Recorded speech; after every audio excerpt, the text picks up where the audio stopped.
तर कुठलाही व्यापारी तुमच्याकडनं का घेणार आणि त्यांनी घेतलं तर त्याला प्रोसेस करायला लागणार, म्हणजे साधारण त्याला 6 रुपये किलोवर वॉशिंग करायचा खर्च बसणार. तर तुमच्याकडनं तो माल घेणार, परत त्याला वॉश करणार, परत त्याला प्रोसेस करणार, त्याच्यामध्ये त्याचा खर्च भरपूर आहे ना. तर तुमच्या जागेवर एखादं दुसरे पण आहेत, त्यांना अप्रोच करू शकतो ना तो. बरोबर. तर त्यासाठी माल स्वच्छ करायचा. आता हिच्या पिवळ्या कलरचे जे सेलोटेप असतात ना, हे बघा, हे येऊ देऊ नका, ते काढून टाका.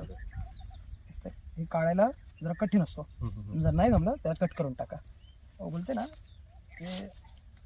ये गंदी मछली पूरे तालाब को गंदा कर देती है, ये गंदी मच्छी. इतना ध्यान रहने का. बाकी माल तुमचा चांगला आहे, क्वालिटी व्यवस्थित बनवा आणि फक्त आमच्यावर अवलंबून राहू नका.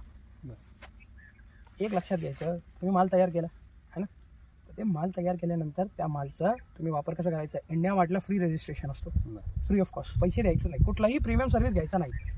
इंडिया मार्टमध्ये रजिस्टर करायचा. आता इंडिया मार्टमध्ये तुम्ही रजिस्टर केला तर इंडिया मार्टमध्ये तुमचा मालचा फोटो व्हिडिओ तुम्ही अपलोड केला. थोडक्यात इंस्टाग्राम आणि फेसबुकसारखं तुम्ही तुमच्या फोटो व्हिडिओ अपलोड करता, तसं इंडिया मार्ट आणि ट्रेड इंडियामध्ये अपलोड करायचं. तिथं तुम्ही अपलोड केला की व्यापारी बघून तुम्हाला स्वतः अप्रोच करतो.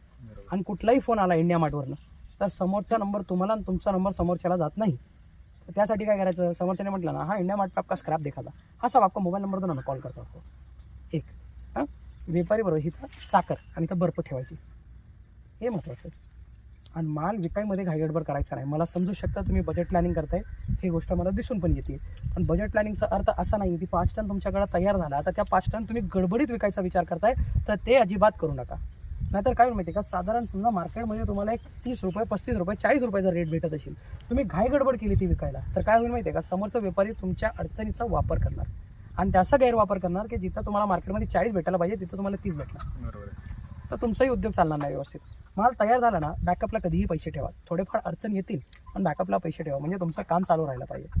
हां आणि कुठलाही व्यापारी आला, जो दिखता है वो बिकता है, ही बात याद रखना मेरे दोस्त.